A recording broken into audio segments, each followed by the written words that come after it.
One feature in WWE 2K26 has sparked more debate than almost anything else: the Ringside Pass.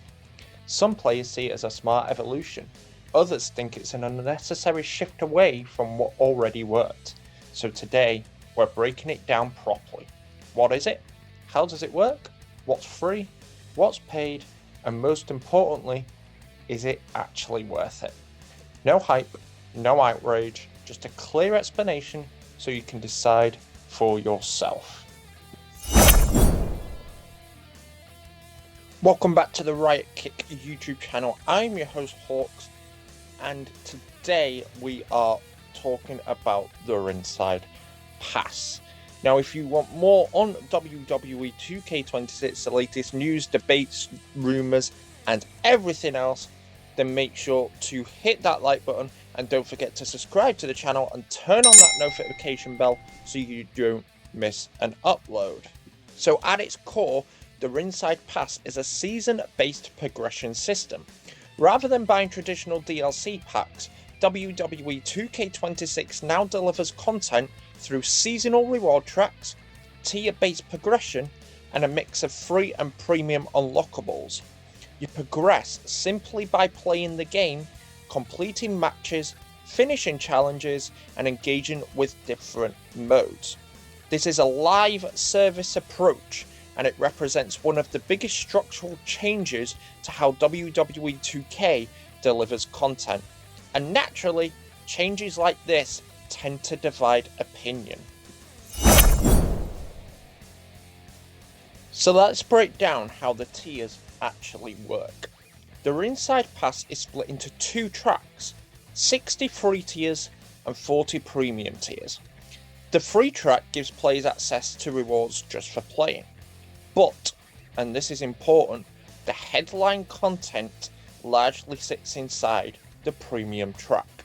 We're talking about the items most players will likely care about, such as major unlockables, higher value rewards, faster progression, and even brand new superstars coming to the game. You can absolutely engage with the system without paying, but the experience is clearly designed to feel more rewarding if you upgrade. That's not unusual, unfortunately, in modern games, but it is new territory for WWE 2K. But here is where the conversation really starts to heat up.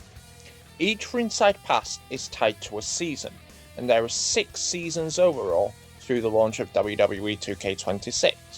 And that means that rewards are only available for a limited window.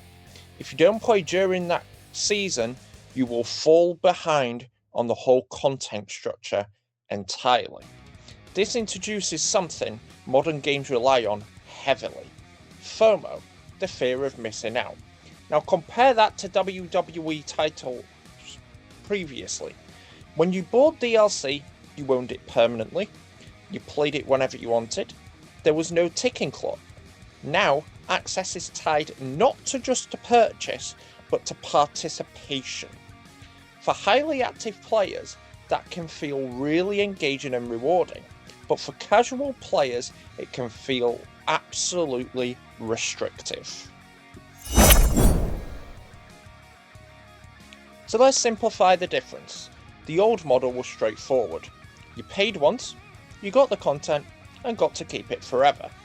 The new model, however, focuses on engagement, so you've got to play consistently, progress through tiers, and then unlock the rewards. And look, neither approach is objectively perfect for every single player in WWE 2K, but they cater to very different types of players. If WWE 2K is a game you jump into regularly, the Ringside Pass could add a strong sense of progression and reward. But if you prefer playing at your own pace or play casually, the older system offered a lot more freedom. Now I want to address something directly. When I ranked the Ringside Pass near the bottom of the new features list, it wasn't because I hate the change, and it definitely wasn't because the system is broken. It came down to one simple factor. It doesn't change how matches feel, it doesn't deepen immersion, it doesn't introduce new mechanics. Instead, it changes how content is accessed. And for a feature positioned this prominently, that distinction matters, especially when it replaces a system many players were already comfortable with. Now, to be completely fair, the Ringside Pass will absolutely appeal to some players if you play frequently, if you enjoy progression systems, if you like working towards seasonal rewards. You may genuinely enjoy the Ringside Pass. But if you play casually, if you prefer one-time purchases, if you don't want content tied to a schedule, this system may not feel designed with you in mind, and that's exactly why opinions are so split on the Ringside Pass across social media and other platforms from people who play WWE 2K. So is the Ringside Pass terrible? No. But is it a universal upgrade? Also no. This is a system built to drive long-term engagement, not necessarily to evolve the core gameplay experience. Whether that trade-off is worthwhile depends entirely on the kind of player that you are. Now, I want to hear from you. Do you like the direction of WWE 2K26 taking with the Ringside Pass? Or would you rather see the return of the traditional DLC model we have got used to over the past decade?